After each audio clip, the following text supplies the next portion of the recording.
Oh, this is muted. Okay, what's going on, guys? Welcome to the stream. We are going to be going over some media day reactions. So let's go ahead and get to it. Let me go ahead and log in here real quick. Okay, there we go. All right, cool. Got that in there. So we're gonna go ahead and do. I'm gonna do Brendan Allen, Dustin Poirier, Kevin Holland, and Dan Ige. Do I want to do Dan Ige? Yeah, why not? And Max Holloway. So I'll start. Have they even done Max Holloway yet? They gave Brendan Allen 20 minutes. Jesus. All right. Let's go ahead and start with Brendan Allen here. So let's see. I'll get this loaded in.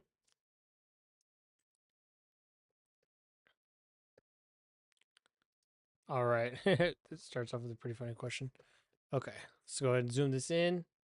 Yowza.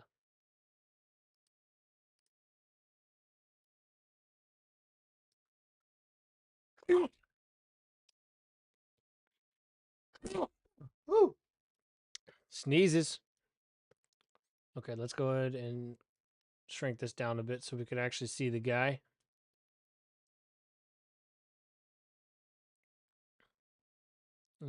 Okay. So Brendan Allen, first fight of the night, or not first fight of the night, first reaction to the media day stuff. So let me go ahead and we'll go ahead and get started on this. Marvin Vettori this weekend, something of a rematch, I guess you could kind of say. For people who are unaware of the context, what exactly happened that time you and him had that altercation, everything around it? Which one? Oh, okay, there's been a few. The one that got physical at PFL, right? Yeah.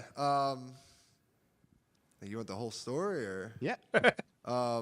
Yeah. Basically, I was there with my wife and some friends, teammates. We were supporting teammates for PFL, and it was time to go. I was leaving. I had people the whole night telling me he's looking for me, and my same response was, "I'm not very hard to find. I'm pretty easy to find." And so on the way out, I was walking. I talked to some guy. I was like, "Yeah, Marvin's looking for you." I was like, "Okay, cool." Same response. I'm not hard to find.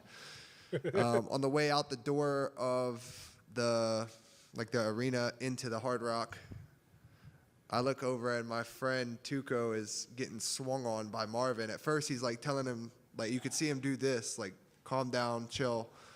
We're not doing that. Like, he told him, like, yeah, I'm with my wife tonight, and she's pregnant at the time. So I'm like, yeah, that was kind of my thoughts. But anyway, I look and I see him literally swing at my friend Tuco, and my boy muffs him in the throat, like just hits him in the throat and shoves him back. So then I take off running over there. Then people start grabbing me, and there's probably like 40 people, I would assume, at that point. And he ends up somehow creeping off around the crowd and coming back behind me. And obviously there's 40, 50 people. I lose track of him in there, and people grabbing me. So luckily, he goes to swing on this side. He somehow gets around and goes to swing, and my boy Tuco smacks his hand as he's swinging, and Tuco ends up hitting me because of the force and everything. So then I go this way, and finally, by then I see him. He circles back this way, and somehow, some way, Michael Johnson gets everyone to move. He's looking me dead in my eyes. As you can see from the camera angles, there's 3 different angles that I've personally seen, and that video goes around everywhere. He's looking me in my eyes. He puts his hands up. Everyone separates, and what do? You walk away and you're a bitch, or you walk over there and hit him? I walk over there and hit him. And, yeah, I mean, he just kept moving a lot. He was moving fast, like getting back. He was, like, running away almost, like fading back. Not running, but, you know. And then somehow his guy grabbed me from behind when I had like 30 teammates there. I still don't know how that happened. But, yeah, that's it. He stayed talking, and cops came. And all that good stuff. I think it's fair to say Marvin is something of a hothead, right? I think you could say that. So with that in mind, do you kind of take any of this personally, or are you just like, oh, he's just a little bit crazy and it's what he does? I mean, I always thought the guy was a little bit delusional. I mean, I know we all are delusional to some point, but I mean, when you have like the same reaction and same interactions with people over and over, and it's just always like kind of stupid, to be honest. Like, I don't know. It's like, grow up, man. Like, that's kind of how I feel. Like, I'm almost 30 years old. I got all those kids over there. Like, I'm not trying to act stupid. Like, and that's kind of like the whole point. It was like apparently it was he got mad at me saying one of his fights was shit. And it was like, man, it takes two to fight. You know, it takes two people to fight. So if I called your fight shit, like, it's both of you guys. It's not just one. I've had shit fights.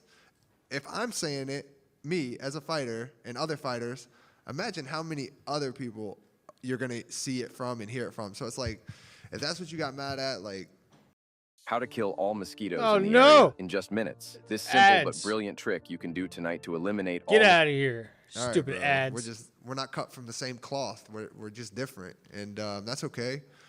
But the moment you try to put your hands on me is the moment that we have a problem. And the moment you try to put your hands on someone else that I'm close with because you have a problem with me, we have a problem. And that's just it, man. I don't hold any ill will towards the guy. I sent him a message when his brother died, and Oh, damn, that's sad. never heard anything back. So it's like, all right, whatever, bro. That's the kind of person I am. I mean what I say. Like, it's fuck me, okay, it's fuck you too. Like, and I mean it. Before and after, like, fuck you. If you come up to me and like, yo, I apologize, or like, hey, I was wrong for this, like, we can squash it because I can admit when I'm wrong. Like, you know, like, oh, I shouldn't have said your fight was shit. I was talking shit just like everyone else does on the internet, or maybe it was, like, whatever. But yeah, man, I just try to stay quiet now. I used to like to have fun on social media, but now it's like, I got kids. I don't want them to do that stupid shit, because even though like like fighters talk shit on social media, we can still fight. Like, we can still fight.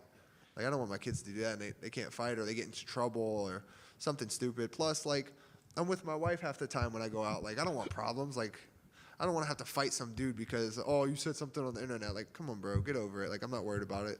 So now I just try to stay in my own lane, mind my business. If you ask me a question, I'm going to answer it.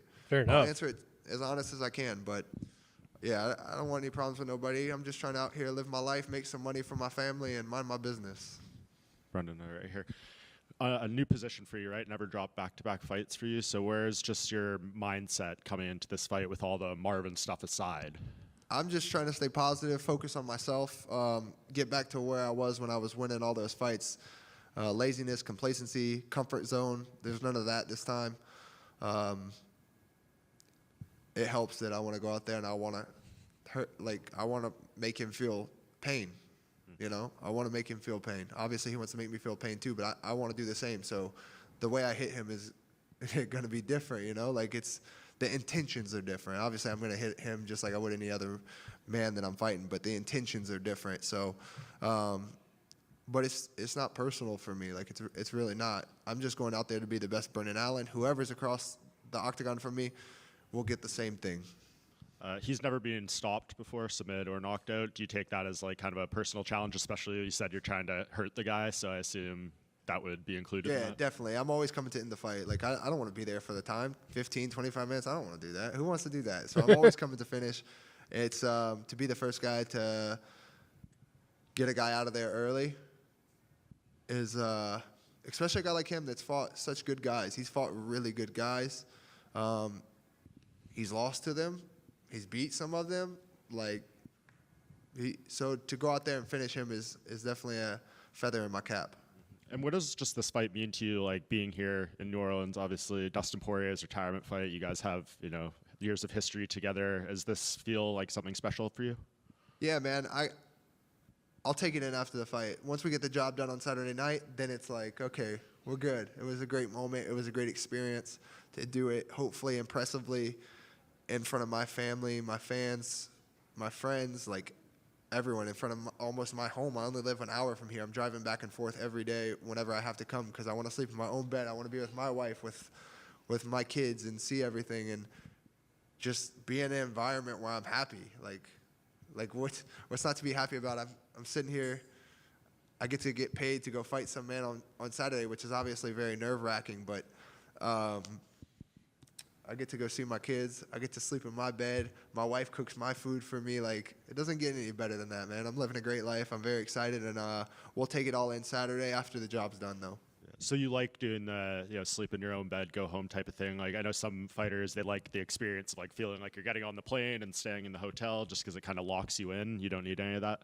I'm a homebody, man. I just like being at home, and I've had a great team around me, great guys around me all camp, and I've been traveling. I travel every camp. I travel all the time.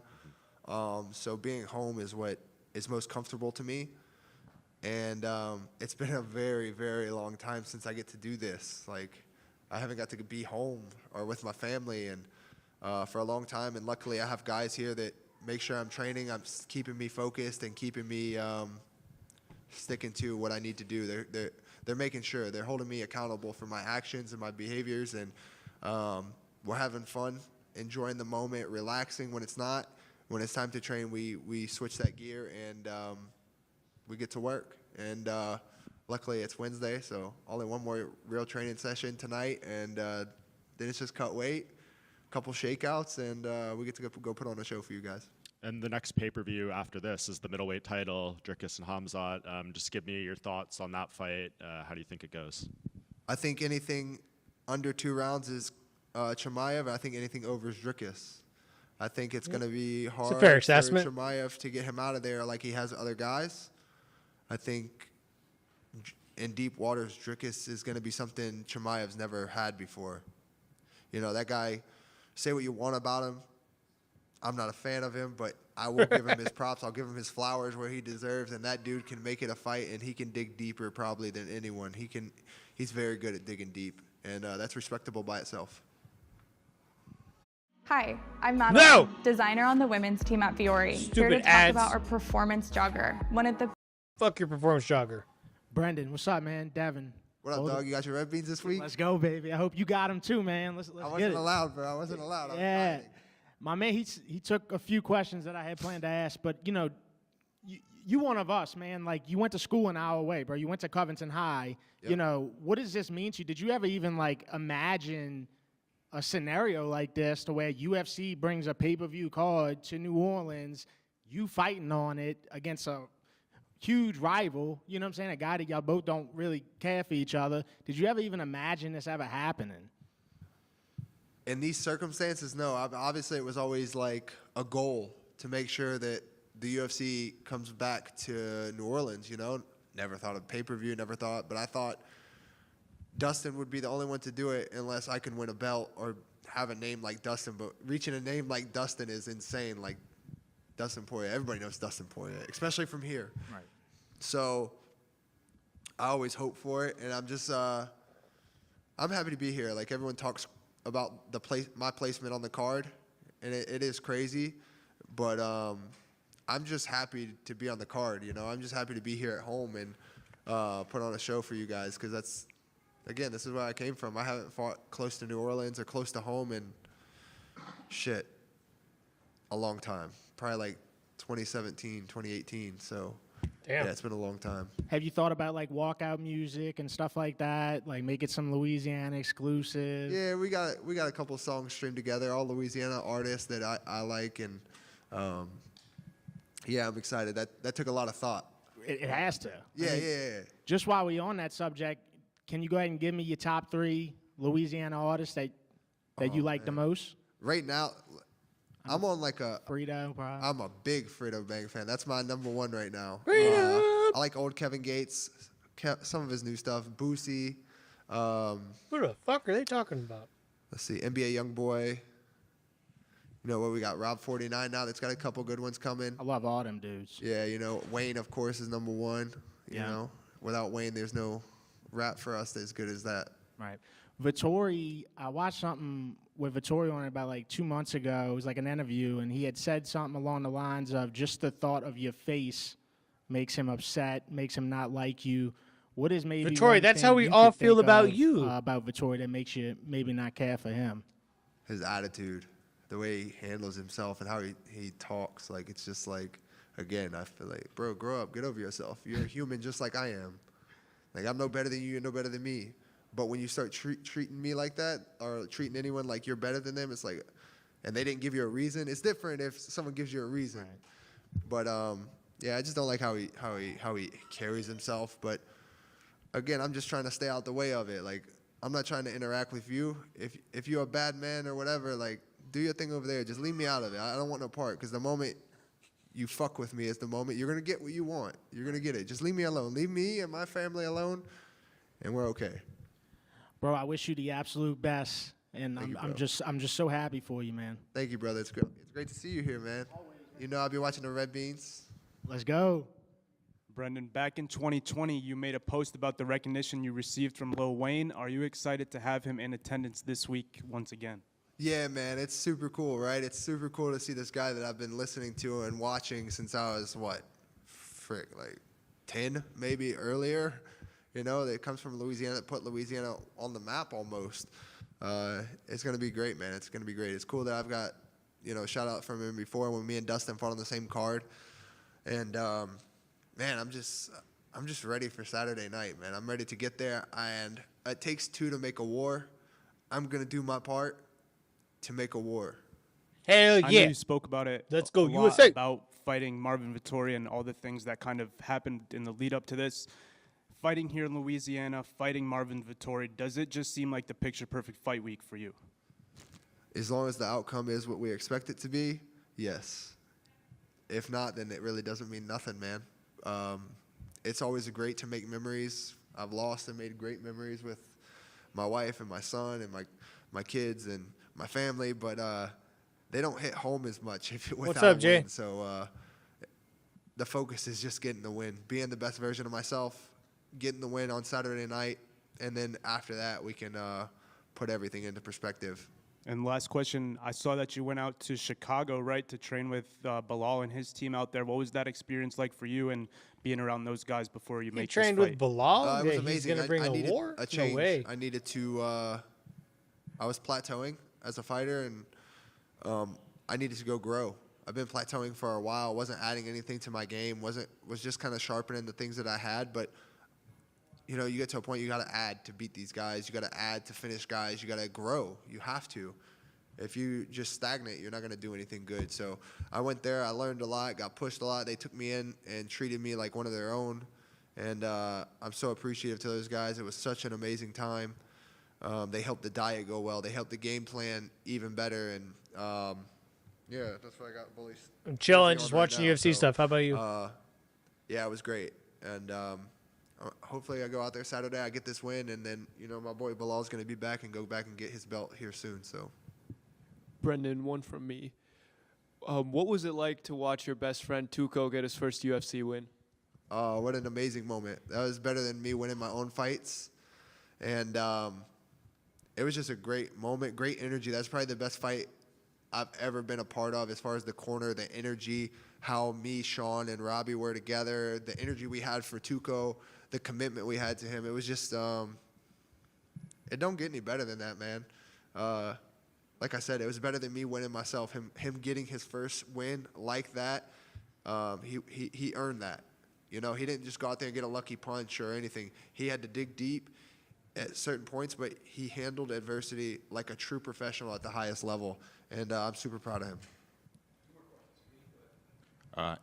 Earlier you mentioned about your placement on the card. Like, are you like disappointed that you wasn't on the main card? I mean, it's kind of weird, to be honest. Like, we're higher ranked than everyone but the main event. So, and I'm from here. Like, I live an hour. I live closer than everyone. Yeah, I so thought it was weird he's it's not on the weird, main card but either. Again, I'm just thankful to be on the card. That's all. I'm just thankful to be here and be able to put on a show. Weekend was for chill. everyone. Went to the movies a few Just times. had the experience. And obviously, I know you're going to be pulling for Dustin, but how do you think he gets it done in the main event? Oh, man. Decision. You know, Max is a freaking stud. He's so tough. He's so good. And at 55, look what he's doing. So, honestly, it's one of those fights. I don't know who's going to win. I don't know. But no matter what, all the fans are the lucky ones because it's going to be an amazing fight. It's going to be an amazing fight. Devin Johnson. Brendan, I recently saw in an interview that you said the first time that you trained with Dustin, he knocked you to the ground. How influential has he been on your career, and what does it mean for you, for both of you guys, to be such iconic fighters for Louisiana? Well, we started on the ground. He just hit me super hard, like from ground and pound in my guard. Yeah, I was like 14, man. That was crazy. But Dustin's a great person, man. If you want to be like somebody and you're from here especially, you want to be like Dustin, you know? What he does for the community, what he does for fighting as a whole, what he does for Louisiana, what he does for his family. Like, he's a super respectable human. Not a respectable fighter, not a respectable dad, like everything. How he's able to organize everything in his life to make sure he gives his whole everything the proper, you know, attention it needs is very respectable. And if you've never done it or had a piece of that, then you don't understand how hard it is to juggle. I don't have a current Cartoon Network being a TV dad, show that's my favorite, the but I businesses guess he's involved in, the sponsors he has. old Cartoon like, Network. I have a lot on my plate. And Probably that like man's Johnny probably got even Bravo, more Justice on his League, plate for sure. Teen Titans. So, how he handles that and is able to bring attention and the Say proper those attention probably. to everything is super, super respectable. All right, so that was it for MMA Junkie from. There are two types of people who what's should it avoid called? taking gabapentin for neuropathy. Anyone who wants to keep. Brendan Allen. We'll go ahead and go to. I could care less about what Vittori has to say. Kevin Holland. We'll go Dan Ige. I know Dan Ige. I wanted to get him going on that one, or I wanted to get going on that one as well. Okay, Dan Ige.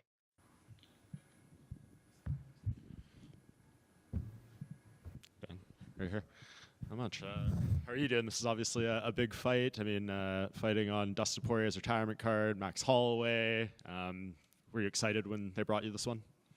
Most definitely. I got the text from Hunter. I was in Hawaii. He's like, I'm putting you on the BMF main card against Pitbull. So I got super pumped up, got back home, got to training camp, and here we are. Yeah. Max seems like, he says we need to get one for Hawaii this week with like Yancey losing to Dustin too. He mentioned like an old football game as well. Do you feel like you need to do your part as well here? Yeah, and then we also, we didn't have our fair share of luck in Abu Dhabi, so we get to do it again this weekend in New Orleans. And yeah, definitely we're going to get one for Hawaii. Who do you guys have against Danny Gate The UFC and was Patricia talked about Pitbull? for Who do you so think's got that long. one? I don't know how much you ever thought about him maybe as a potential opponent, but when he did sign, was this a fight that you thought maybe could be in your future? For sure. Actually, before he even signed, there was talks about him signing, and I texted the UFC right away. I was like, I want this fight, and he got the Yair fight. I got the Woodson fight, and eventually it played out the way it did because we're fighting this weekend. So, Pitbull's been a guy I've watched for a long time, probably for over a decade. I've been a fan of his. I love his fighting style. One of the best to ever do it. Fell short in his debut, but take nothing away. I still believe he's one of the best featherweights in the world. Definitely, in my opinion, top 5. So this is a big fight for me, and I mean, it's a fight, right? It's a fight. So let's go. And I mean, I think a lot of fans would have loved to see him be here 5 years ago or something like that. But when you watch him, you said you've been a fan forever. Do you see a guy who's maybe slightly away from the top form we saw him in Bellator, or do you still see all those same attributes? I mean, it's all experience. Yes, age will eventually catch up to you, but you can't take that mindset going into a fight. I truly believe he's still. You've seen guys win titles at 40 years old. Like, I'm sure he takes care of his body. He trains hard. He eats well, sleeps well. Those are all the little things that you got to do to take into consideration the longevity of your career. So. I'm prepared for the best version of Pitbull, the most experienced version yet, and I'm sure he's eager to get a win, and so am I. So it's going to be a great fight. Yeah, he said the big mistake he made against Yair was he was just too calm, and he didn't really get out of that first gear. Do you feel like we're going to see a more aggressive version of him than last time? I mean, I'd like to correct. I don't think being calm's a mistake. I think being calm's a dangerous weapon. It's just you gotta know how to utilize it and utilize your timing. Yeah. And he's been in a lot of 5-round fights, and then fighting Yair. I mean, he's got to give Yair some credit too. Yair's a dangerous, ferocious striker. Throws a lot of volume, a lot of dynamic strikes from all angles, kicks, spinning kicks, front flips, back flips, whatever. Yair will attack, and just wasn't the best matchup. So if he wants to change his style, it doesn't matter. We're prepared. And a win over him, you said you still feel he's top 5. So where do you think that puts you in this division going forward? Well, I mean, he doesn't have a number next to his name. That's just where I would place him. Where it puts me going forward doesn't really honestly matter. I'm just here to continue my win streak and get another W on Saturday. And I don't really have any names in mind, but there's a lot of big fights, in the division. Featherweight division's wide open right now. And I don't know. We'll see what happens. Yeah, and last thing, I'm sure you've heard this one before. He said he's going to be the first one to finish you. Yes. How do you see yourself winning? Yeah, 20 guys said that. 20 guys in the UFC. He gave by submission. And, so, yeah, that's not a new thing for me to hear. Rear naked how choke. do I see myself winning is another spectacular finish by knockout. Same old phone? No! Nah. Upgrade Get to out of the here, new ad. Galaxy Z Fold 7. Fuck you, Galaxy, and your Check green this out. messages. I'm going to show you how I afforded this car. Okay, you ready? All right, $118 for car insurance. Dan, right over here, when Patricio was in here earlier, he mentioned that he expects this fight to get pretty ugly, expects basically a bloodbath, a big fight on the feet. Is that kind of what you expect coming into this fight too? I mean, that's what people like to hear, right? Fans like to hear that. I'm prepared if that happens. I mean, look at me. I got black eyes. I get cuts. I'm sure he does too. But I expect a clean kill from my end. Again, I'm prepared. Anywhere the fight goes, on the feet, on the ground, in the wrestling, in the clinch, I'm prepared to go 15 minutes hard, and if I need to, right? But I will be looking for the finish, and I'm sure he will be too. So, yeah, that's fireworks written all over it. And obviously, Pitbull had mentioned that last fight he said he was too calm. So with that tape, do you study that tape much, or do you kind of just have to look at different fights? Do you expect a different version of him? You got to look at every version of Pitbull. That I fool's study wild. all of his fights. I study tendencies. I don't really look at specific fights. Yair and I are completely different fighters, completely different body types. So, there's a lot of good fights you can go back and watch in the history books. I've watched his highlight reels. If you want to scare yourself at night, go watch a Patricio Pitbull highlight reel. He's got a lot of nasty finishes, and I just can't wait for the challenge. It's going to really elevate my game, and I can't wait to step up. Your team at XC is notorious for putting together some of the best training camps and preparing very well to defeat different styles. What was this training camp like? Did you have to change much to get ready for Patricio, or is this just another fight for you? I look at it as a whole year. We've been constantly evolving the last 3, 4, 5 camps. We've slowly, we've gotten a lot smarter with their training, a lot more drilling, a lot more attention to detail. And, I feel like I've gotten light years better in the last 2 years. I've shown little glimpses of it, but for myself, it's all about constant improvement and finding little tiny ways to get better. Camp, if you want to put that lingo, camp, as far as the last 8 weeks, it was good days, bad days, ugly days, okay days. That's life. That's camp. You battle adversity in and out of the gym, and but I'm here today, and I'm ready to show up on Saturday. What's up, Dan? Dan, 50K, Ige, love it, man. You fought Diego on 4 hours' notice. Do you think that'll ever happen again in the UFC? Ever?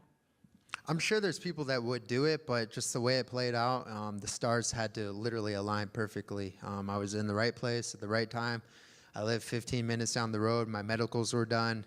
I got the governor's approval. It just worked out. So will it ever be done again? I don't know. I doubt it.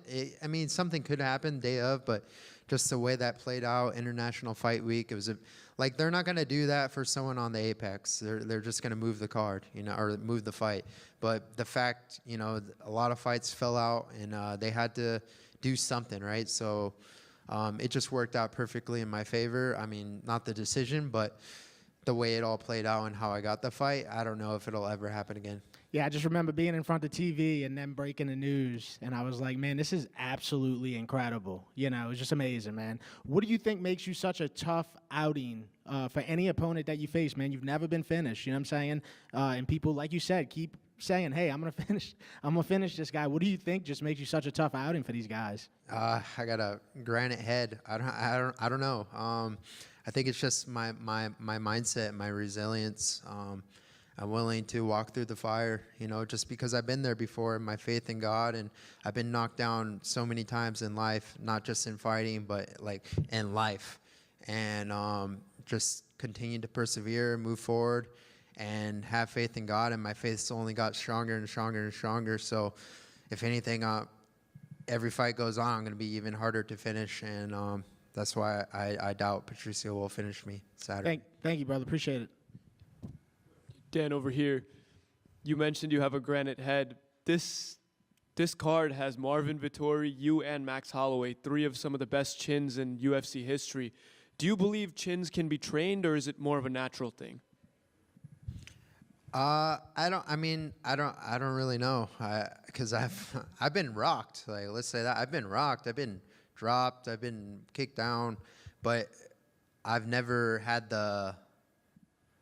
accepted quitting. You think about it, you're like, oh, I could just turn around and go to sleep right now. Maybe it's a survival instinct. I have no idea. I'm not a scientist. I just know that this is a fight and anything can happen, and I'm prepared for the worst, but I expect the best. Thank you, Dan. Best of luck.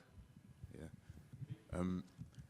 Just want your thoughts on the main event. How do you think the main event is going to play out between Max and Dustin? I mean, I know we're in Louisiana, but I got Max Holloway winning this one. I love both guys. You know, Dustin Poirier is a legend, and if he wins, if he loses, it's not going to change anything about him as a man, as a person. He's done so much for the sport. He does a lot of good for the community. He gives back. He's got his foundation.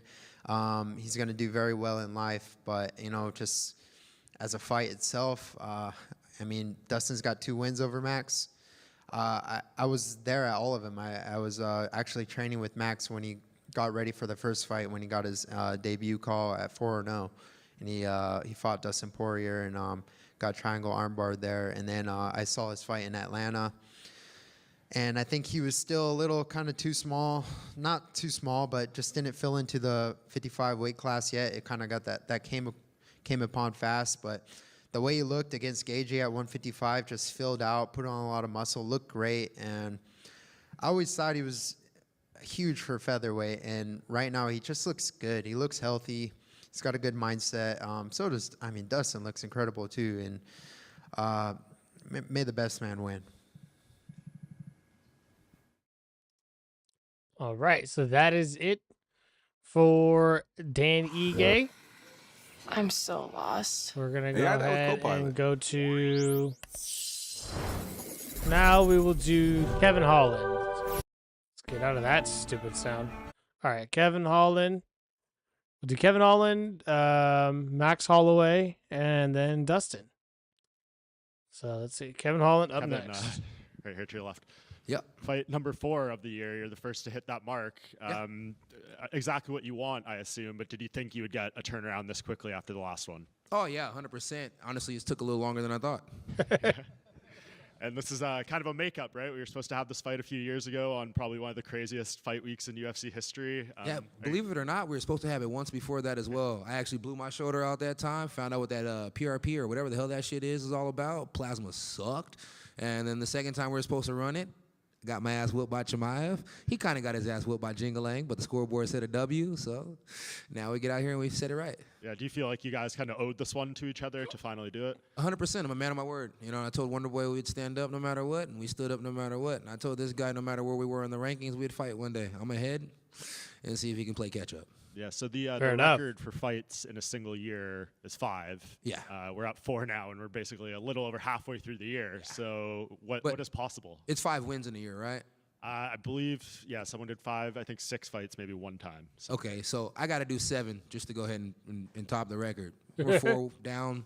I figure we get Neil Magny after this one since he's one of those fellow guys that has 5 wins in a row in a year, right? Yep. So that'll be 5, you know what I mean? And then we'll go get the 5th win against somebody else, and then we'll just go ahead and, I don't know. I mean, I can fight a lot, to be honest with you. And 170 pounds I'm learning each time, it's just not that fucking hard to get to. Yeah, I think the other person who did it was Roger Huerta, but I don't think you'll be able to fight him. Who? Roger Huerta. Do you remember him? I never was that good with names, but I'm pretty sure he's a dog. He was the guy who was on the cover of the Sports Illustrated thing like all those years ago. But before you got into MMA, I think that happened. So That's probably before I was born. Yeah. Maybe. Yeah, so what month would you want to do the Magny fight if possible? So I like to fight the week after El Noche, or 2 weeks after El Noche. I would like to fight on El Noche, but I can fight like a week after, 2 weeks after, or even 2 weeks before. I just want to fight around that time so I can make some money in the city of Texas just doing sponsorship stuff. And then after that, you could give me another one right before Thanksgiving, and then give me another one right before Christmas, and that'd be a good year. And I mean, if you win all those fights and do all that, like, are we going into 2026 talking about you fighting for the title pretty soon? No, I think I'm going to do all that and still be trying to fight Colby next year. Is that, I know you called for him last time. Was there any movement, any talks of like UFC interested in this fight? No, first he was like, when he thought he could fight Patty and go down a weight class, he was 100% healthy. As soon as they said my name, vaginal muscle tour. So you know how that goes. It takes about like 8 to 12 weeks to heal. So not an easy process. Vaginal muscle tour, Jesus. What did you think of him calling out Patty? Did you think that was kind of in bad taste? No, I thought it was, a great call out. Patty has a hell of a name, and it's like I used to fight at 85 and now I fight at 70. And Colby's not that big of a welterweight, so maybe he's realizing he needs to get his ass down to 55. You could always fight him at the White House. Yeah, that'd be pretty cool. I mean, I'd be down for that, Do you think, are you into that sort of thing, like those special events like you mentioned about Noche? The White House is obviously starting to come with a thing of its own. Would you like to fight on those sort of stages? Do you find that sort of stuff fun? Yeah, I mean, dude, I'm not a championship fighter by any means, so I'm damn sure a prize fighter. So anytime it's a prize there, I'd like to fight. Yeah, whether it means the sickest shirt they're making for the year or a brand new pair of shoes, anything that entice me a little bit, I'm an easygoing guy. And as long as my check's good, I'm good. With your activity, I find it interesting how you stay so disciplined and consistent in the gym, right? You see a lot of guys, they fight and they kind of fuck off for a few weeks. Why do you stay so consistent? What is it about you that you think differs from these other guys? So back in the day, coming up where I come up from is just like kicking it on the block, right? So in the morning time, I might go get like a serious practice in because that's just where I got to be at for practice. And then in the afternoon, all your bros might be at the gym. Or it might be vice versa. You might go kick it with the bros in the morning, and then you have to go get a serious practice at night. So it's just a lifestyle. It's the same lifestyle I was living before I got into fighting dudes on the block. Now I'm just fighting dudes inside the octagon. It's the same exact thing. I get to train and have fun training because usually I'm hanging out with the bros. And all of my hanging with I get the along boys. with, whether it's Coach Bobby, whether it's Coach Bob, whether it's my cousin Chico, whether it's Coach DP. I love my mitt holders and I love hitting mitts. So that practice is an easy practice, and then the one practice that I usually don't look forward to is wrestling. And we all know I fucking hate wrestling, but it's part of the job, so we get it done.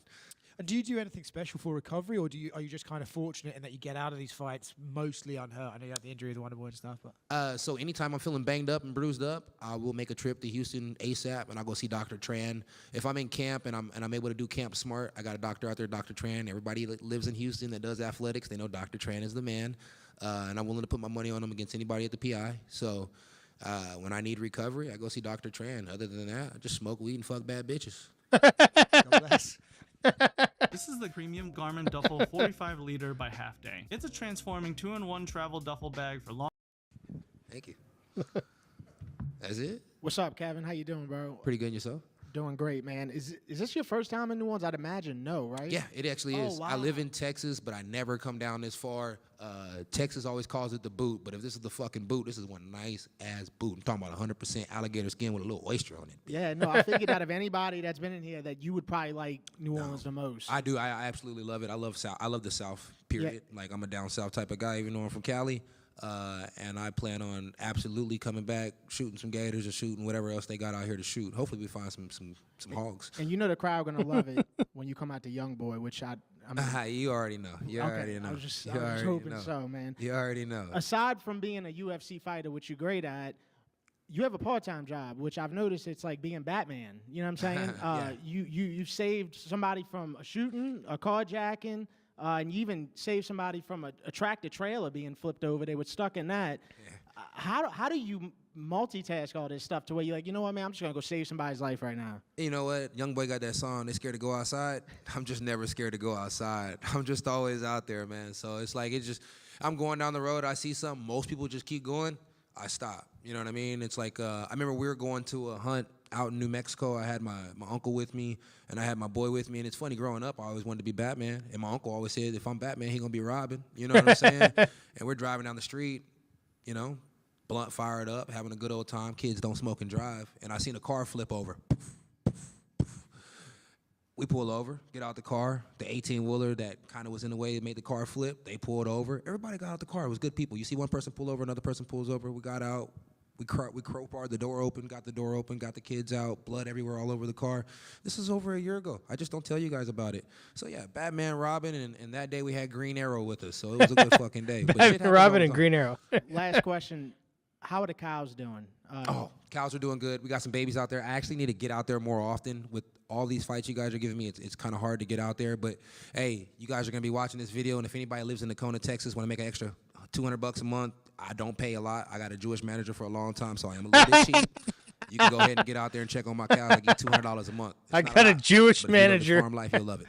I don't pay a lot. No problem. Hey, Kev, in Embedded, Coach Perkins had said that this camp, he had seen you do some of the best work. Dem in any boys. camp, but also he said that this is the best year he's seen you in terms of work. Do you feel the same? And what maybe has been some of those key factors that have maybe helped you hit a new stride? Yeah, I mean, I'm doing this run at welterweight, you know, trying to get the most fights I can in a year, most wins I can in a year at welterweight. It was crazy. When I did it at 85, you would think since I had no weight cut whatsoever that it would have been an easy year. But for some reason that year, I had knee braces on my knee when I fought the dentist dude. And then, you know, a couple of the other fights, I was banged up. And I was supposed to fight D-Rod that year, and my shoulder ended up going out. It's like I had a lot of bangs and bruises in 2020, and then I'm doing the same thing out here in 2025, and we got to know I'm 5 years older, and I feel way better. So I guess black really don't crack. I don't plan on wrinkling, so I'll be all right. On your Instagram recently, I feel like you've been putting in a lot of effort in terms of like meet and greets. You want to travel, you want to do a lot of stuff like that. Obviously, the fans love watching you talk on your Instagram. Would you ever consider some sort of public podcast? You know, I think the fans would really enjoy that out of you. Yeah, I had a podcast going for a second. I had one going with my boy Dustin, and it was going fantastic. We were enjoying it, Realize, Recognize, and I'd like to get back to it. It's just the problem is he lives far, I live far, and I don't really think that it would be best for us to do it like that because it just missed so much time. But I think if I can I got a new gym being built, and so if I can put a little small podcast studio, you know, off to the side in there, then I think that I'll be able to give the people what they want a little bit more, especially with all these UFC fights they always have going on, these slap matches, you know, all these different things. Is like to be able to discuss some of these things that's going on with the people and just overall talk and maybe bring random fans on. That'd be fucking sick. So yeah, you're spot on. I need to get back to it. Yeah, man. Thank you. No problem. Kevin, Devin Johnson, I just wanted to ask, what led to your transition from maybe street fighting into focusing on becoming a professional fighter? I got kicked out of high school, and then I went to this continuation school, and there was this dude named Mark Seafood Kennedy. And when I went in there, I said, all these guys are doing this fake fight. And I remember he hit me with a punch called a thrust punch. And I was like here at this part of the classroom, then I was over here on this part of the classroom. And I was like, whoa. So then I got up, and I ran back out the dude, and he just completely kicked my ass. And so that's when you guys were like, you weren't like amazed that Wonder Boy kicked your ass? No, old people always kick my ass. You know what I mean? He whooped me so bad that day that I was just addicted. And so after that, I just couldn't stop training martial arts. Kung Fu from then on out. Kevin, let's say at the end of the year, Joshua Van in the December pay-per-view, say he wins a title, you win your 6th fight of the year. What does that sound like? Is that what you envision? Yeah, honestly, that'd be the way for me to set the record. That'd be the way for me to break the record. I mean, if you know, you know, I train in Houston nonstop. I train at Main Street in the morning, and I train at 4 ounce at night. So it's for me to see, you know, Josh Van get that title shot at the end of the year. You know, it would be a really, really sick card if you put Derek Lewis versus Tom Aspinall on that card, and then Josh Van versus Pantoja on that card, and then me versus whoever the fuck sucks in the welterweight division on that card that I can guarantee a win. That'd be a fantastic night and a hell of a way to end the year. So yeah, if you guys need a way to make December 3rd, Mick and Sean, put a few fights out there. There it is. Sounds like a plan. Yes, sir. All right, guys. Appreciate you guys. Have a good one. Enjoy NOLA. All right. That was it for Kevin Holland. We will now go This to. new toothbrush is revolutionizing. Shut up. We'll now go to Max Holloway. That BMF belt going to be trying to defend that for the first time on Saturday. But this fight, I think, just between you and Dustin, kind of BMF's defined. So as we sit here on fight week, just what are you feeling towards this matchup? I feel excited, man. You know, not many guys get to go out there and defend and fight a trilogy that they had 2 losses in already. So it's my second try. Trying not to go 0-6 here, so I'm excited. You had the first face-off of Fight Week with him yesterday. He said he was surprised how big you were a little bit. What was your takeaways from the stare-down? I mean, we just locked in, bro. He's a fighter. This guy's a dog, and you can see it in his face. I mean, if you guys wanted a reason to tune in and buy the pay-per-view, send that face-off to your friends because that's what it was, man. That was a great stare-off. We both locked in, and we're both ready. You know, we know what's at stake. He got his last. This is his last dance, and you know, I'm here to play spoiler. What's the vibes you've been getting from here so far? I mean, technically enemy territory, but you're so loved. Are you feeling? What's it like with the people? How are they? People have been so nice, man. People are so great here. The food is amazing here, and just general, people are just loving it. You know, at the end of the day. When we go out there, we do the walks. I I was just doing an interview, and I was telling DC, I hope my ass get booed. You know what I mean? This is his last dance. This is he's representing your home state. Boo my ass. Because if we was in Hawaii, I'm pretty sure Hawaiians would be booing whoever I'm walking against, you know? Yeah. Are you kind of embracing that side of things? Like, you know, some of your interviews, they're like, it seems like you have a little more edge than usual leading into this fight. I mean, it is what it is, you know. I guess I want to play spoiler, you know. That's what I do. It sucks. It sucks it's him, but like I said, man, I was 4-0 when I fought this man. First time, I was 13 on a 13-fight win streak. Second time, he did me dirty, so I guess I got to do him dirty in his retirement fight. Yeah, there you go. I think you said in one of your video blogs, like last week when you first got here, that you were 155 already when you were eating the food and stuff. Was that a bit of a joke, or like, what's the weight like now? No one's ever on the weight that one, you know, that far out. And if you are, then you're in the wrong weight class, buddy.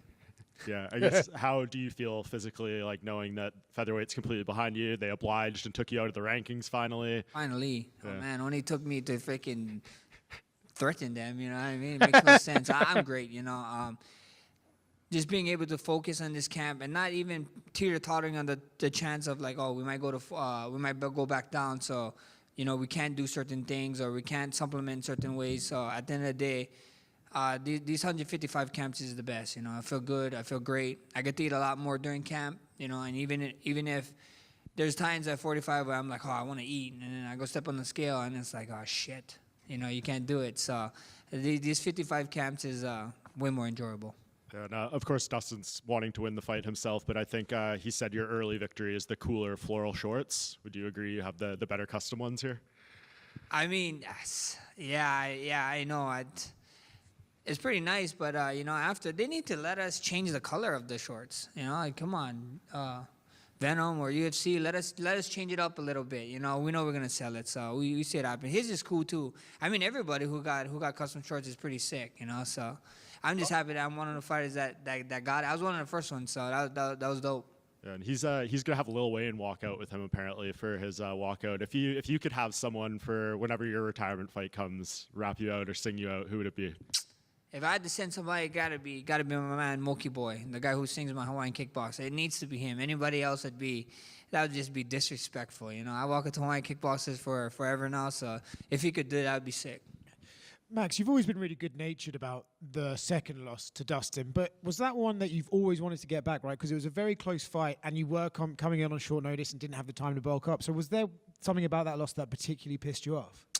I mean, I'm not pissed. It is what it is. You know, I signed up for the fight. You know, even if it was short notice, I took the fight thinking that I was gonna go out there and get my hand raised. You know, so you know, I'm not taking nothing away from him, but it was a very you know, competitive fight. You know, a lot of people, just because I had that one cut in the fourth round, I think I got the knee to the head, to the face, and that cut. They thought it was a very different fight, but it's a super competitive fight, and it is what it is. You know, I can't wait to go out there and show people Saturday night what we've been working on. You mentioned about the last camp, you couldn't do too much because you might be going back down to featherweight. Now you've done this camp. Do you feel a difference? Like thinking like, oh, even that camp, this is a much better way to do it? Oh yeah, for sure. I feel a difference. I mean, my last fight, you guys see here, you guys could see my cheekbones way more. I'm sure. So I look kind of like a skeleton. So I'm just glad here, man. Yeah, you guys see the difference. People are talking about it. How big I am or how wide I am. So it just feels good. I'm a Polynesian. Hawaiian Polynesian. So I'm glad that I get to show that Polynesian big wrist, big ankle kind of thing. It's happened a couple of times to you now in your career, so I'm sure you're used to it. But when you had the Volk fights, it felt like, oh, Max's time's gone, and then suddenly you're fighting Topuria again because you got way back up there. And then I feel like in Abu Dhabi, you even said this is not a funeral after the fight. I felt a bit like, oh, he's lost to Topuria, his time's over again. But realistically, one win over Dustin Poirier, you're right back in the title picture again. Do you believe you can force that Ilya rematch to happen? For sure, 100%. It's all about moments. If I go out there, have a 300 moment, bro, I'm right there for a title shot. And if it's not for a title shot, then I'm right there for a number one contender shot, whoever it may be. I mean, I see first things first is always Dustin, but, at the end of the day, I see the media, I see people talking, I see people chirping. And Charles saying too, like I said, I was the happiest guy in the world, bro, when I saw Charles and Topuria fighting. I got history of both of them, and they're fighting, a couple weeks before us. I was like, man, this is... You want a statement win, you got to go make a statement win, and you want to fight, you make it happen. I mean, look at the whole thing with Patty and Ilya. It's the talk of town right now, and that was just a freaking curveball from left field. So at the end of the day... No hunting for Wi-Fi, no hassling with local SIM cards. 5 continents, countless countries, it works everywhere. We're in the entertainment business. You go out there, you get a moment. Who's to say that I'm not the next one? If not, one more. Is that part of the strategy? Not necessarily strategy, you got to win the fight, right? But do you have it in your mind that, like, I want to make this thing cool? I got to get cool stuff going. Yeah, and especially with a guy like Dustin. I mean, like I said, everybody keeps saying, if you guys get to the last round and you get to the point where you can do the point down in the last 10 seconds, are you going to give it to Dustin? And I was like, man, Dustin might beat me to it. You know what I mean? So he might point down before me. So that's just the kind of guy it is. And you look at all of Poirier's fights, you look at my fights, and I go show me one boring fight. Me and him are cut from the same cloth. We're your favorite fighter. That would be the saying. So if you're trying to get somebody to watching mixed martial arts, tune in Saturday night. Yeah. For what it's worth, he said that if you point down at the ground, he's going to go for a takedown and try and get it in you. Yeah, I don't believe in that. I heard that. I ain't believing that one bit. He might act like it and then try and do an overhand left or something. Max, any chance you win this fight by guillotine? You have more than he does. I mean, I have 2 of them. I have 2 guillotines on my record, so, but if the opportunity presents itself to say that you jump the ghillie man, it would be pretty cool. Max, over here. Your son, Rush, is growing up so much now. Has he given you any advice ahead of this fight? Nah. He's not really a fighter. He's a surfer. So even if he gave me some fighting advice, I'd be like, brother, we're not in the water, we're on land. So calm down with all that talk. I got you. And one more from me. You famously said you're the best boxer in the UFC. Your boss, Dana White, has gotten into boxing. What do you think of that and the Canelo Crawford fight? I mean, it should be a fun one, man. Bro, a lot of people is counting out Terrence, but then, I mean, again, it's Canelo, so it should be a fun fight. I think so. It's going to be a much closer fight than a lot of people think is going to happen. I think Terrence can actually win in there, but, we see what happens. Terrence looked like a big boy too, bro. He looked like a big boy, and he knows wrestling. So at the end of the day, when he's in there in the clinches, I wouldn't be surprised of seeing trips or something from him. Max, overall, are you expecting a hostile crowd inside Smoothie King Center? And additionally, does that add fuel to your fire? For sure. I hope so. Like I said, man, I hope so. If the shoe's on the other foot, we're in Hawaii right now, bro, Hawaiians would be booing whoever's ass, booing his ass to stuff, even though he's so light. And even if I'm light, I hope so. You got to send this guy off, farewell, do it right. Max, right over here. Back in 2023, you flew out to Singapore. You took on the Korean Zombie in his retirement fight. When you get to be kind of like that chosen one, does it make you feel any type of way? Does the fight week feel any different? And what's it like ultimately knowing that this is going to be their last fight ever? It's an honor, He's a legend, Talking about Korean Zombie, I actually did. He actually flew me out. We did a bunch of stuff in Korea. I don't know if you guys saw on my YouTube and stuff, but he flew me out to do a bunch of things, seminars and meet and greets, and we got to do his Zombie Fight League. So that was cool, and he actually flying out for this one. So I became close with him and his family and his wife. So it's amazing, you know. They're coming all the way from Korea to come watch the fight. So that's amazing. So at the end of the day with Dustin, it's an honor, and you know, maybe we can build a friendship like that too. Are you hopeful that when it becomes your time to lay the gloves down, you get to retire in a favorable place like those two guys? I mean, we see what happens, you know. UFC Hawaii, is it ever going to happen? I wouldn't hold my breath. But the next best thing is Las Vegas, baby, you know, the 9th Island. So if I can get it there, I would be happy. Thank you, man. What's up, Max? Hate to talk about the past, but I got to talk about the past here because it might be my only opportunity. Uh-oh. When you knocked out Gaethje at 300, that feeling, at the buzzer, all that, do you think that that's like the best a human can feel, like, ever doing anything? Yeah, 100%. You know what I mean? That's the top of the top, bro. I mean, imagine for normal people, you know, like, imagine you put $100 on red and it hits. That's exactly what that moment is times 1,000. You know what I mean? Like, I can relate to people. Like I stream over on Kick. You know what I mean? Come through and we do some steak streams, bro. I'm screaming like how I knocked out Gaethje when I win, you know, like $100 buy, and you win like 10K. Like, holy shit, this is still amazing, you know. So I'm for sure that feeling is unreal. And for the record, man, I'm from New Orleans, and I can tell you now, I'm not gonna boo you, bro. No, So- brother, you gotta boo me right now, bro. You gotta do it right, you know. But someone boo his ass, boo this man. I can't do it, Max. I can't. Thank you, brother. Thank you. Devin Johnson. Max, you've had an enduring career, one that spanned many fights. I just wanted to ask, what is the recovery process that goes into being a UFC fighter? You know, man, it's a lot. You know, it takes a village, and I have a.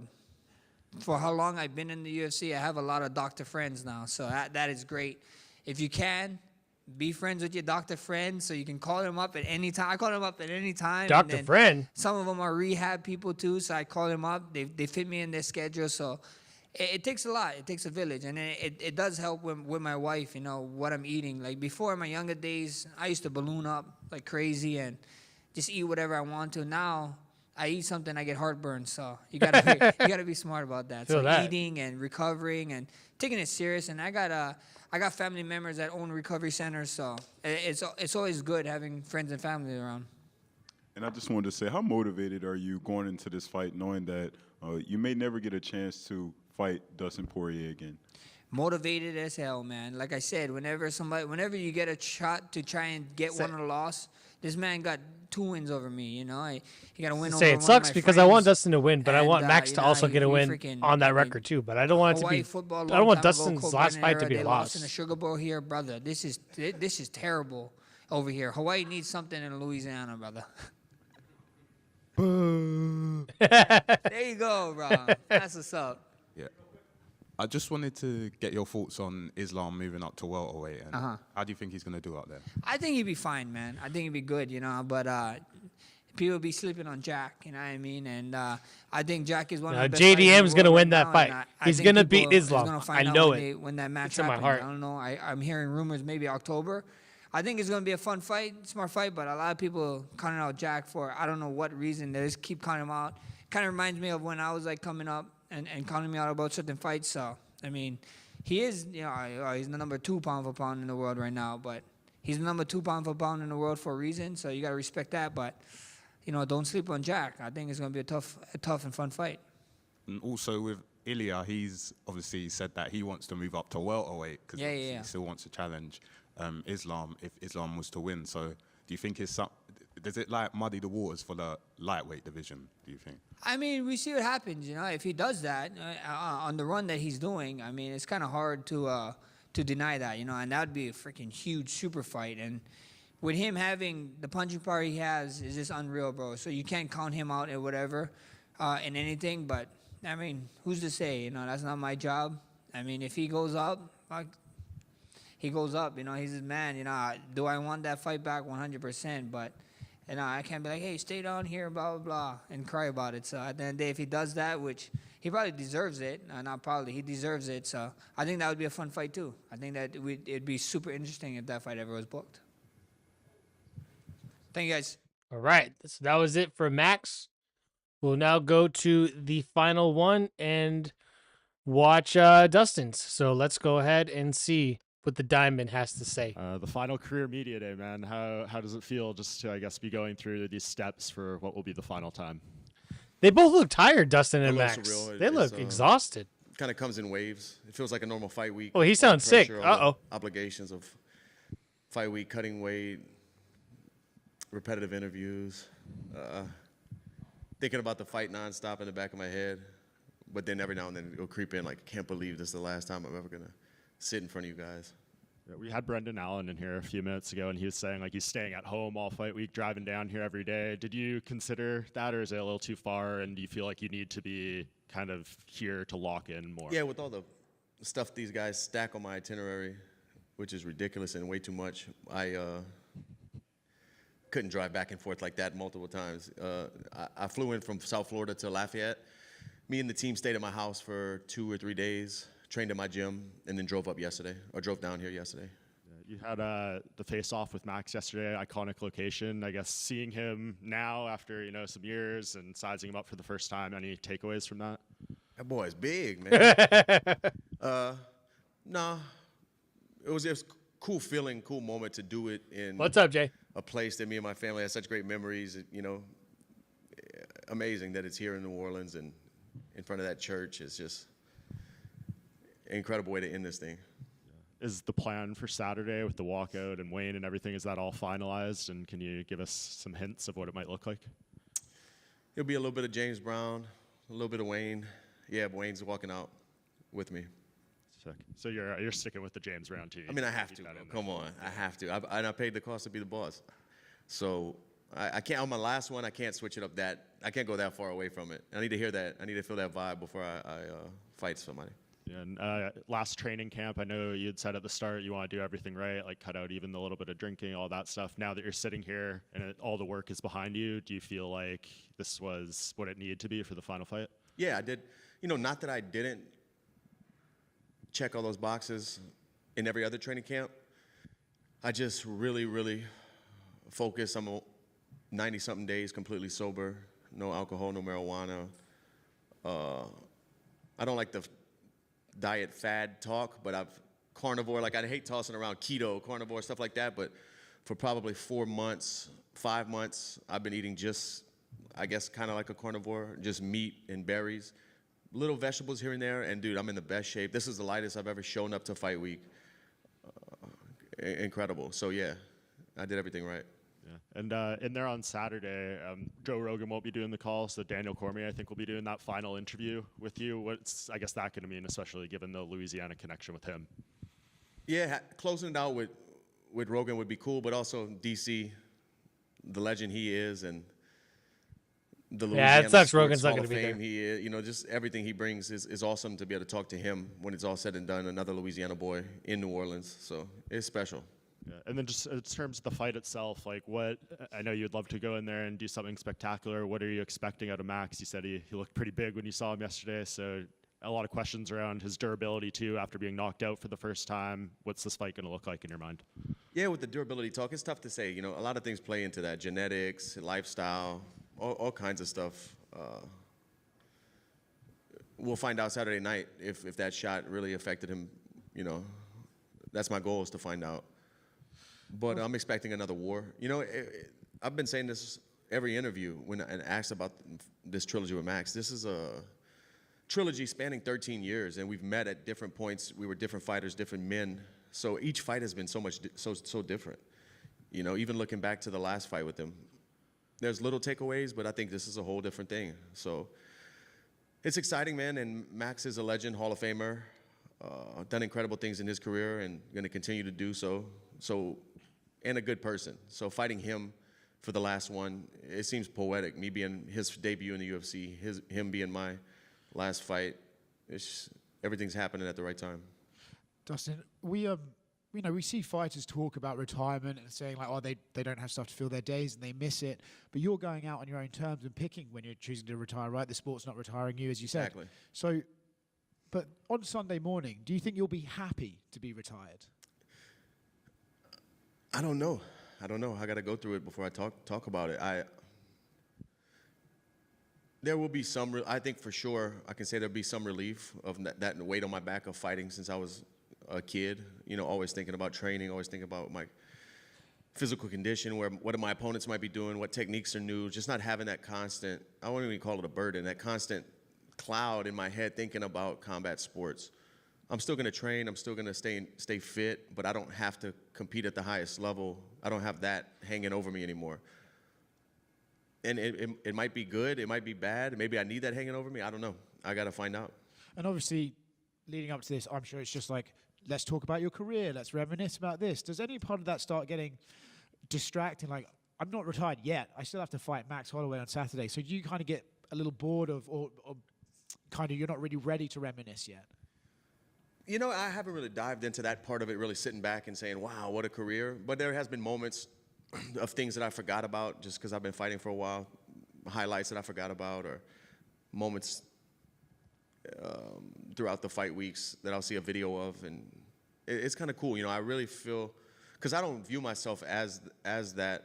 You know, I just feel like a normal guy, a fighter, chasing dreams. I don't look back and think like, oh, I did do some pretty cool stuff. So, but the love and outreach from fans and stuff has been incredible this last training camp. I've seen so many people. I feel appreciated. You know, it feels good because I never like sit back and look at myself like that. I'm always chasing the goal. I never look at it. So it's been a lot of love, man. Yeah, justifiably so.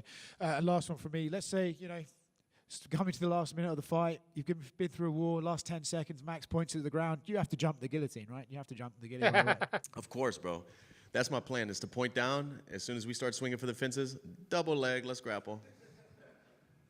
Earn 100,000 points and a $500 Chase travel credit with Chase Sapphire Reserve. Dustin, what does it mean to you to have the Acadiana Lafayette community here literally and figuratively in your corner for your last bout? It's amazing. You know, I've been saying it all week. I don't come from a place with silver spoons, a lot of money. You know, I don't come from that. So all the travels and fights that I've had all over the world, a lot of people don't get to go. You know, a lot of people missed out some big moments in person. So to be so close to home where they can hop in their car and drive to New Orleans and have people in the arena, fans, family, friends that never got to see me compete live, for this last one is super special. And has the reality really set in that this is actually going to be taking place in New Orleans, and you know it's the perfect setup for you to not only go out on a high note, but as well as have all of your friends, family, and team along your side? Yeah, I kind of think about it here and there.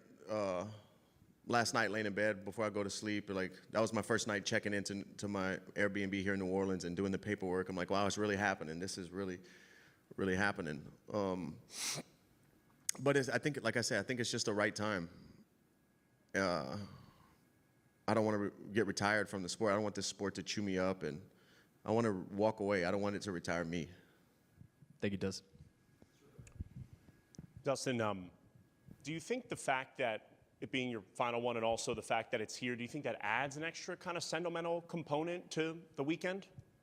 100%, no question about it. You know, just being here in the vibe of New Orleans and knowing that it's my last fight, knowing that I have a great, worthy opponent standing across from me who's going to bring the fight, it feels special. It feels special to me. Dustin, what's up, man?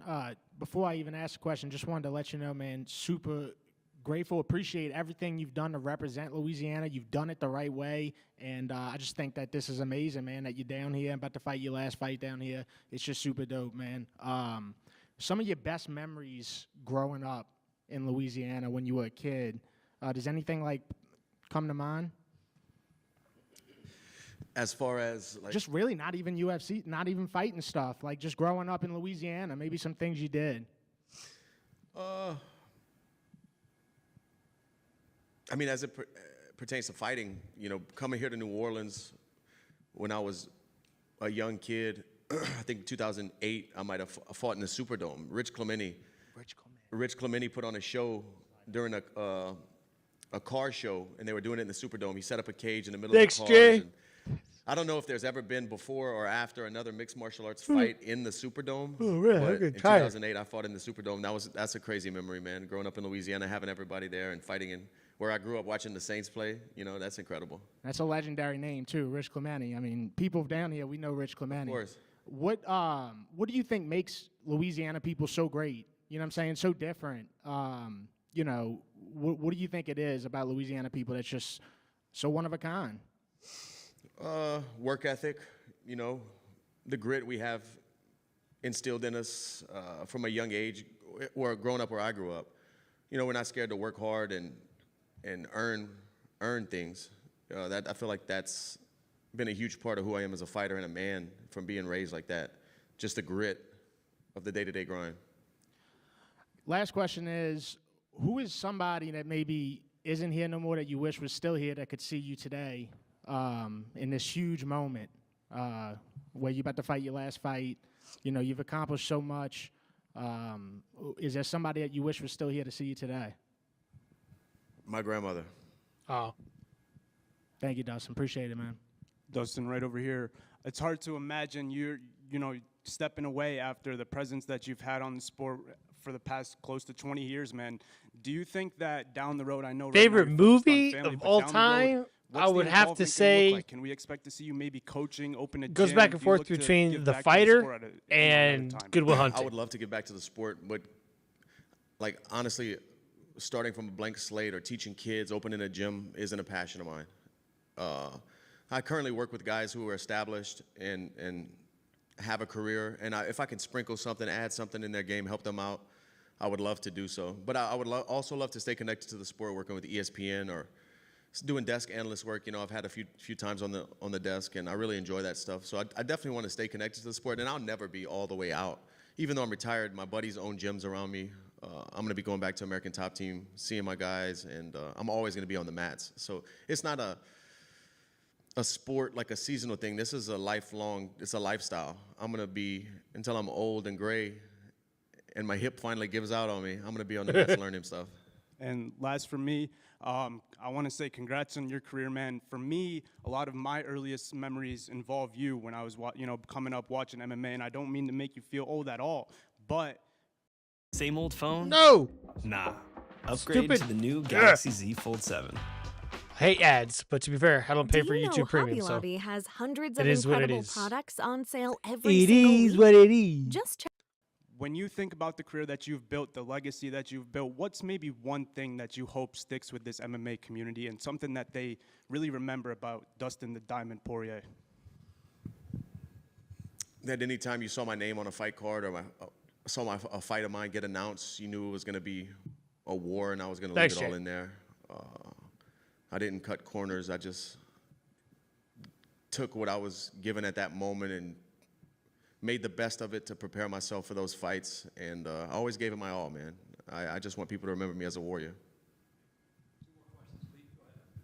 Just a few things Two more. outside of your fight. What was your reaction to Ilya becoming the new champ and knocking out Charles?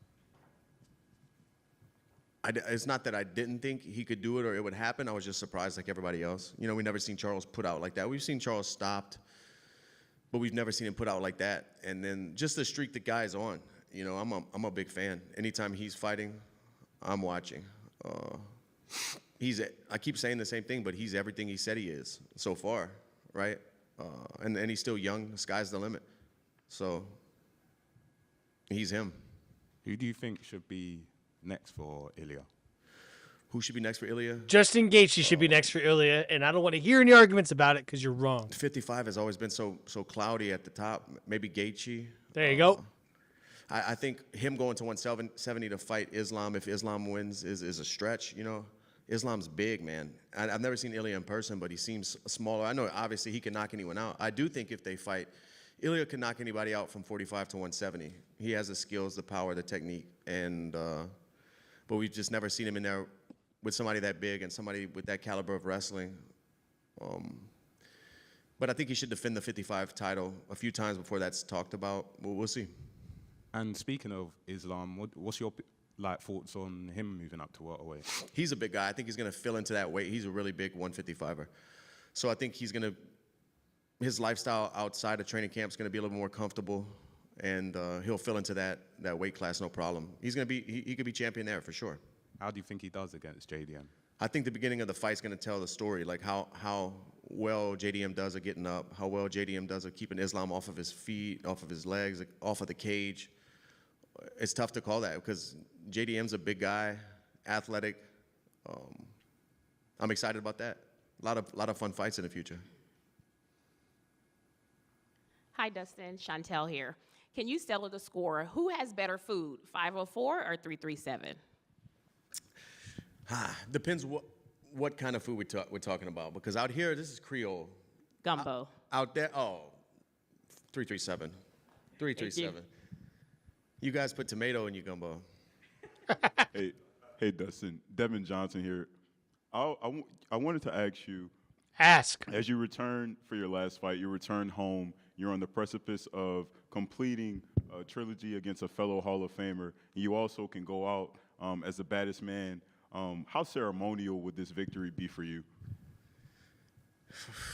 It will be huge. It will be a dream come true. You know, my last fight, lay the gloves down in Louisiana. My debut in the UFC, I walked out to a Lil Wayne song. My final fight in the UFC, I'm walking out with Lil Wayne. That's kind of cool. I provided a beautiful life for my family, chasing this dream. I've learned a lot about myself. I've built businesses. I've built relationships with people that are going to be part of my life forever. Going out with that belt in Louisiana, not getting on a flight Sunday morning, driving home in a state where I live and reside, a state where I was raised and reside is a storybook, a storybook ending. So if I can get my hand raised Saturday night, walk out of there with that BMF belt, I'm the baddest motherfucker forever, man. And your nickname is the Diamond. You have personified that nickname with your razor-sharp approach to the sport. What does it mean to be known as the Diamond? I didn't, somebody gave it. Tim Crater, a former UFC fighter, gave me that nickname back when I had maybe 5, 6 pro fights. I fought my whole amateur career and most of my beginning of my pro career with no nickname, and one day he just gave me that nickname, and it was fitting. Diamonds are created under pressure, and that's where I thrive. So, yes, sir. The underdog. That it? All right. Thank you guys. That is it for Media Day reactions. Thanks for those that came and watched and joined. And UFC 318 this Saturday. I did a breakdown. If you want to go to my MMA live stream from earlier today, the last segment is the breakdown of the fight card. I give my predictions. Feel free to let me know your predictions as well on that video. And yeah, I'll go over. If any news drops tomorrow, then I'll go over some MMA news. And then Monday, I will be talking about breaking down the card. I'll be talking about the predictions I had right, predictions I had wrong. Excuse me. And stuff like that. So thanks for watching, those that joined on my movie channel, Crosstalks Movies. I'm going to do the first live stream there today. It's going to be a first-time watch party reaction to Cinderella Man. So I'm keeping the theme of fighting this week. And so I've never seen it. I'm going to get that all set up. I'm going to go to the gym, and then I'll be back. I'll be clocked in at 7 o'clock. So come over to Crosstalks Movies. Be sure to like and subscribe to that channel as well if you want to see everything that has to do with movies. And with that, I'm out of here. So I'll be back on that channel, Crosstalks Movies, at 7 p.m. if you guys want to come and do your own watch along with me of Cinderella Man. So with that, I'm going to be done here, and I'll see you guys